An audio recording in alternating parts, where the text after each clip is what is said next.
merci beaucoup à tous les trois. On va vous représenter quand même. Philippe Lachaud, évidemment, Julien Arrouti et Tarek Boudali. Merci, un grand merci d'être là. Le film, j'ai découvert ce matin. C'est, je le dis en toute sincérité, à mon avis, la meilleure comédie 2016. Il a fallu attendre décembre pour la découvrir, c'est génial. C'est vrai. Alors déjà, on ne connaît pas, mais on t'aime bien. Non, vraiment. Et ça sort en 2017. Ouais, bah oui, c'est dommage. Donc il n'y a pas eu de bonne comédie en 2016, non. Je vais rappeler un petit peu le pitch pour les gens qui nous écoutent et qui vont nous regarder, et vous regardez surtout sur le site. Greg, donc Philippe, tu es un jeune entrepreneur, tu as créé Alibi.com avec un associé Augustin, c'est ça? Oui. Et vient se greffer Mehdi, que tu interprètes Tarek. Oui. Oui. Et le but d'Alibi.com, en fait, c'est de trouver un alibi pour toutes les personnes qui veulent pas forcément tromper, mais mentir au moins à leur partenaire. Et sauf que tu rencontres une nana qui est magnifique, qui joue extrêmement bien, on va en reparler d'ailleurs. C'est-à-dire que son papa est lié à Alibi.com, et de là commence toute une histoire. On va pas tout révéler, évidemment. On le disait hors antenne, vous commencez la première tournée de l'avant-première à Lille.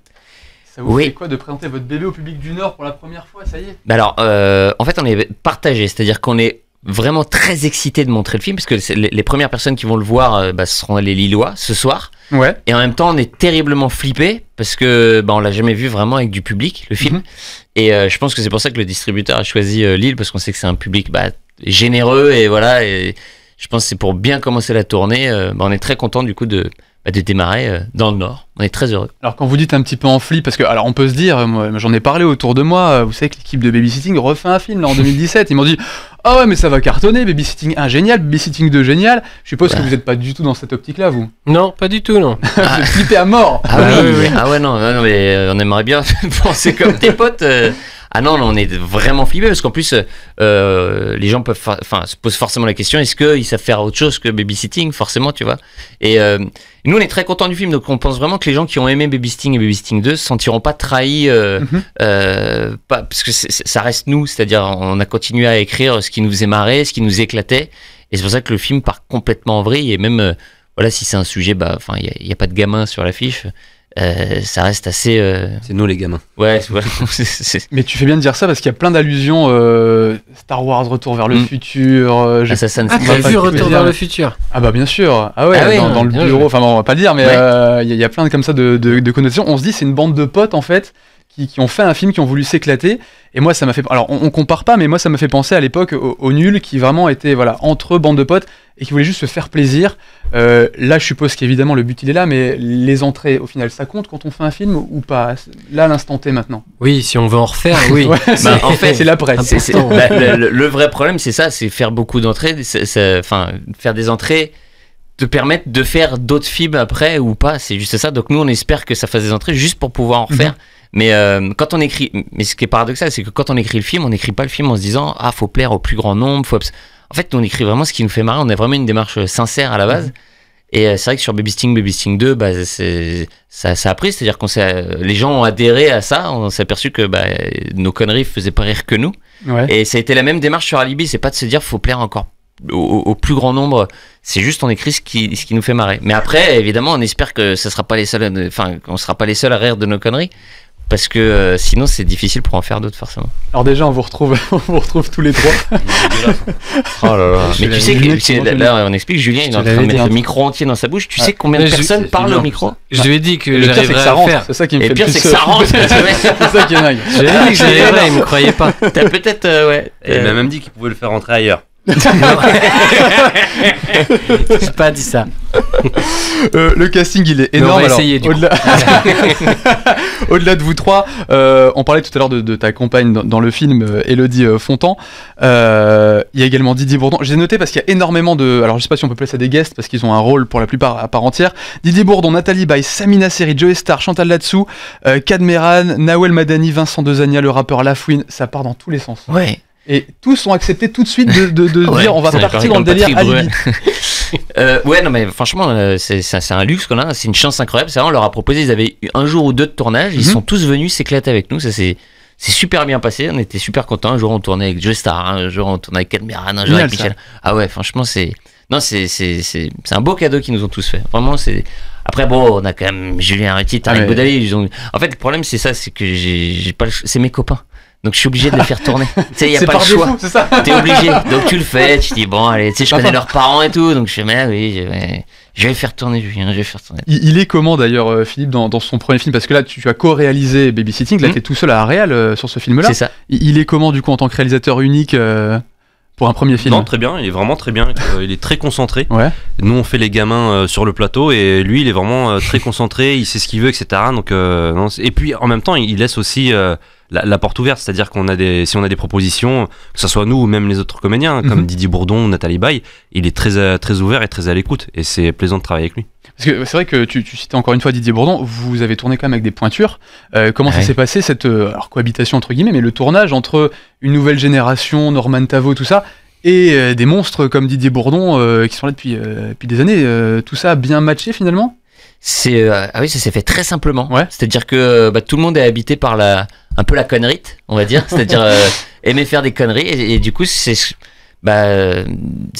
aide à tout. C'est vrai, ça se passait bien, on rigolait et même, enfin, on voit même des gens comme Didier ou Nathalie, ils ont beau avoir des carrières incroyables. Moi, ils m'ont surpris par leur simplicité. C'était fluide, vraiment. C'était. Alors que Nathalie, c'est vrai, elle nous disait à un moment, on est en train de déjeuner et elle nous disait quand même qu'elle avait tourné avec Steven Spielberg, parce qu'on a. Je me souvenais pas qu'elle faisait la mère de Leonardo DiCaprio dans Arrête-moi si tu peux.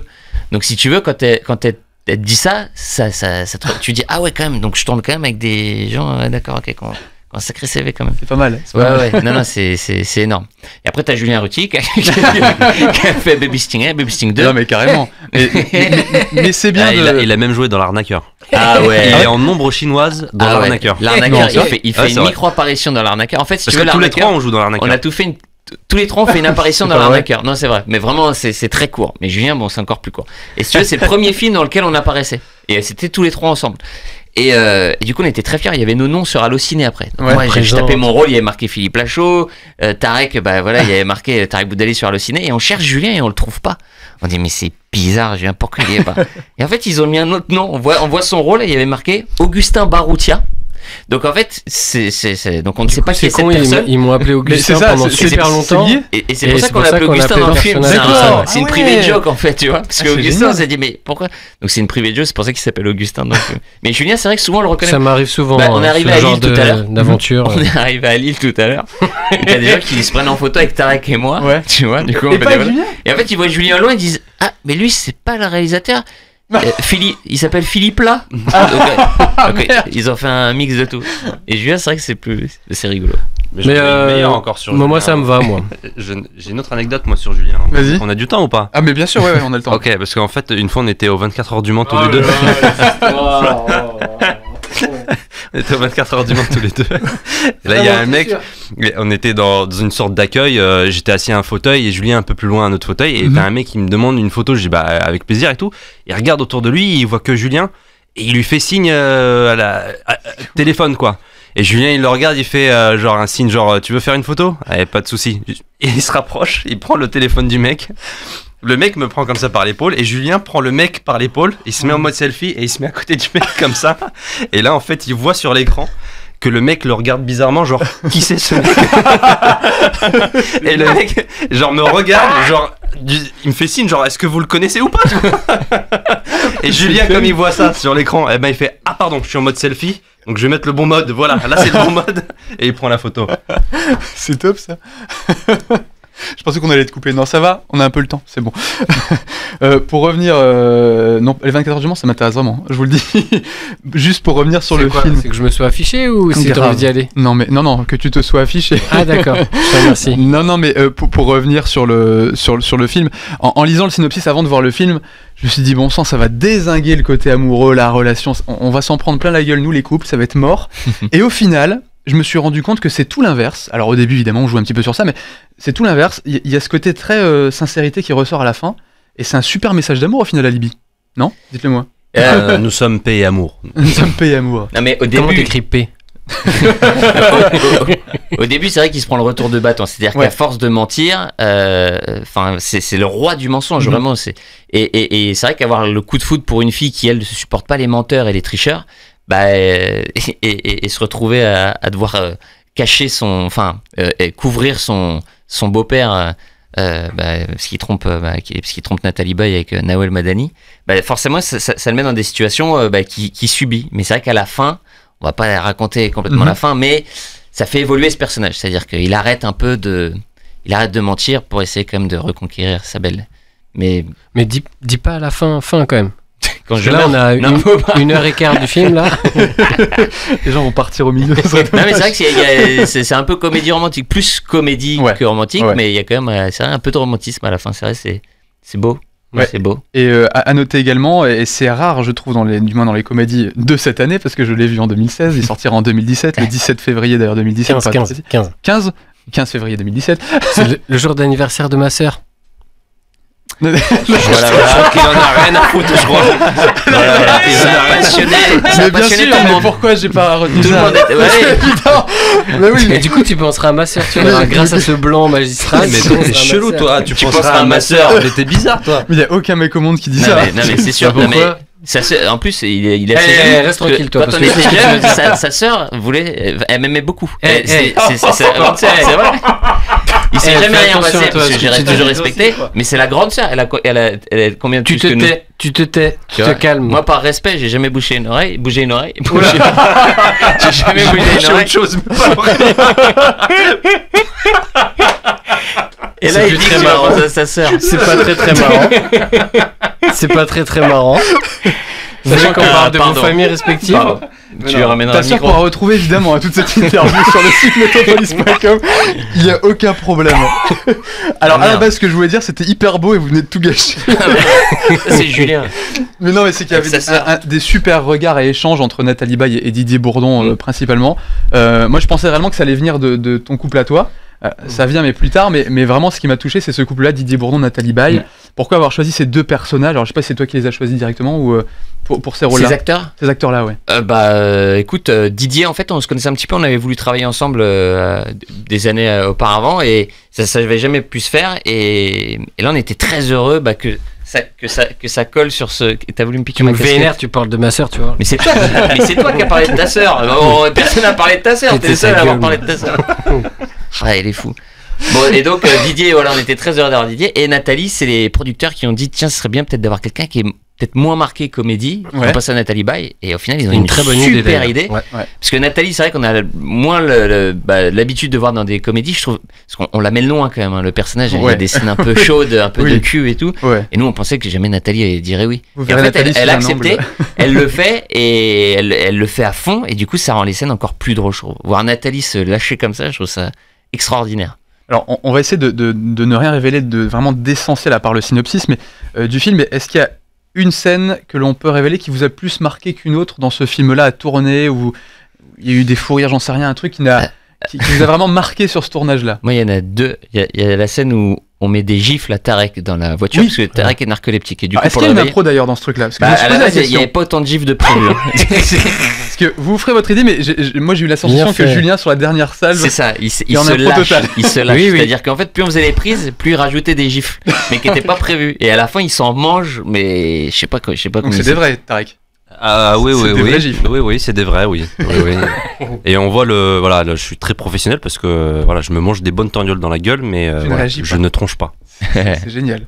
Tu ne tronches pas. Ouais, c'est une nouvelle expression. Au lieu de broncher, c'est troncher. Je ne tronche pas, je tronche parce que voilà, là, je gifle quoi. Tu parlais de deux scènes, celle-ci. Ouais, et l'autre, il y a une scène où Julien est un peu sous-produit et il a un peu des hallucinations et il croit emballer une fille très belle. Bon sang. Et dans la vraie vie, en fait, il se retrouve à emballer une femme de 84 ans il l'a vraiment du coup emballée. Et c'était tellement jouissif pour nous de voir ça. Et depuis, vous êtes ensemble, c'est ça? Non, pas du tout. Elle était très gentille, très agréable et tout, donc je ne ferai pas plus de commentaires. Dans un super baby, d'ailleurs, on parlait tout à l'heure des petits clins d'œil, Star Wars, tout ça. Comics également avec Marvel, on n'en dit pas plus, mais là également il y a du lourd. Vous prenez autant de plaisir au bout de 3 tournages maintenant, c'est ça, 3 tournages, à toujours trouver vos repères ensemble à 3. Il y a toujours ce même plaisir de tourner ensemble? C'est les vacances. C'est comme si tu demandais à des copains, est-ce que les vacances, vous en avez marre de partir en vacances ensemble? Vous voulez jamais arrêter quoi. Non, mais c'est ça. Chez nous, si on pouvait faire ça toute notre vie, on signe tout de suite. Hein. Tu fais un travail avec tes copains, ou c'est même pas un travail. C'est-à-dire que tu vis des choses Si, c'est un travail parce qu'il y a du travail derrière. Mais on le vit pas comme du travail. C'est pas une contrainte, je veux dire. C'est-à-dire que. Mais c'est important de dire qu'il y a beaucoup de taf quand même, parce que voilà, c'est vrai que quand on voit nos films, on a l'impression que c'est un peu la récré, etc. et tout ça. Improvisé. Mais non, mais il y a vraiment il y a un vrai travail en amont. Mais après, ça n'empêche pas de prendre vachement de plaisir à le faire. D'ailleurs, le travail, parce qu'on n'imagine pas bien, nous qui découvrons le film, on est vraiment, pour le coup, face à vous, mais au produit final. Le travail, il est où en amont? Qu'est-ce qu'il fait? On pense évidemment au texte, mais je suppose qu'il n'y a pas que ça. C'est la base, du boulot. Le scénario. Le scénar, ouais. C'est la base. C'est vraiment la base. C'est vraiment ce qui fait. C'est ton édifice, si tu veux, qui soit solide. Il faut que tu mettes une bonne base. Donc voilà, ta plaque de béton. Non, c'est beau ce que tu dis. Non, mais c'est vrai. Non, mais si ton premier étage il est bancal, après tout le reste va s'effondrer. Donc le placo il tient pas. Voilà, tu vois. Donc faut mettre un peu d'enduit. Non, mais vraiment, c'est le scénario c'est vraiment le point de départ et c'est la base. Jean-Jacques Hano disait, tu pourras toujours faire un mauvais film à partir d'un bon scénario, mais tu pourras jamais faire l'inverse. C'est ça? On peut tromper mille fois. C'est ça. Non, mais si t'as pas un bon scénario, tu pourras jamais faire c'est impossible de faire un bon film. Alors qu'avec un bon scénario, tu peux quand même faire un mauvais film. Mais c'est vrai ce qu'il dit, c'est parce qu'en fait, je vais expliquer, mais c'est vrai ce qu'il dit, c'est-à-dire qu'entre un scénario qui peut être très bon, et après, entre ça et ce que tu tournes, il y a un grand écart. Il peut tout se passer, ça peut être un film complètement différent. Et donc, c'est là où il dit qu'en fait, ça peut se planter. Tandis que si tu as un scénario de base qui est mauvais, tu pourras même, si ça change, ça sera pas quelque chose de bien, ça sera toujours moins bien. C'est marrant, la première fois qu'un mec qui s'appelle Tarek traduit un mec qui s'appelle Philippe en français. C'est con, c'était bien ce qu'il avait dit en plus, Jean-Jacques Hano. Mais c'est ça. Ouais, c'est ça. Très bien.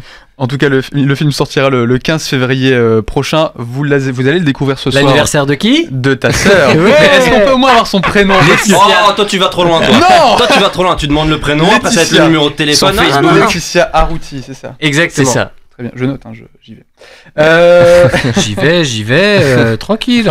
Mais c'est lui qui s'auto-vanne, le mec. En tout cas, bonne avant-première, la première avant-première ce soir. Ouais. Qu'est-ce qui vous rendrait le plus heureux ce soir que personne rigole. Je serais tellement content que tout le monde dise que c'est. D'ailleurs, on avait reçu Nicolas Benamou il y a quelques temps pour un autre film à fond qu'il a réalisé. Et je lui posais la question, je lui disais, mais la presse avait dézingué à l'époque Babysitting 2, me dire non, c'est un remake, et au final ça avait cartonné. Et il m'avait dit, j'adorerais que les gens dézinguent en fait les films que je fais, parce qu'au moins ça prouverait que ça va marcher en fait, c'est un gage de qualité dans l'avenir. Est-ce que toi tu te dis, peu importe ce que la presse dit, tant que le public adore, c'est bon? Ouais, non, la presse c'est pas grave, franchement la presse on s'en fiche complètement. Non, c'est pas tout à fait vrai. La presse, ça reste quand même toujours agréable. C'est ce qui vend ton film quand même, mais évidemment c'est agréable. C'est agréable, mais c'est, enfin, je veux dire, la priorité, public. Voilà, la priorité c'est le public. Enfin, à choisir, si tu veux. Évidemment, c'est. Tu préfères ça plaise au public plutôt qu'aux critiques. Mais après, ça fait du bien pour l'ego. C'est vrai que c'est agréable les bonnes critiques, mais c'est pas du tout le plus important pour nous. Bon, en tout cas, moi je vous le dis, je me suis vraiment éclaté dans ce film-là. Il y a vraiment très peu de temps mort et on rigole beaucoup. En plus, avec chacun des personnages très très marqués. Et du coup, à chaque fois qu'on voit un plan sur quelqu'un, je pense, moi j'ai une image en tête, c'est Tarek à la plage. Vous verrez tout ça quand vous découvrirez le film. C'est juste, c'est juste génial.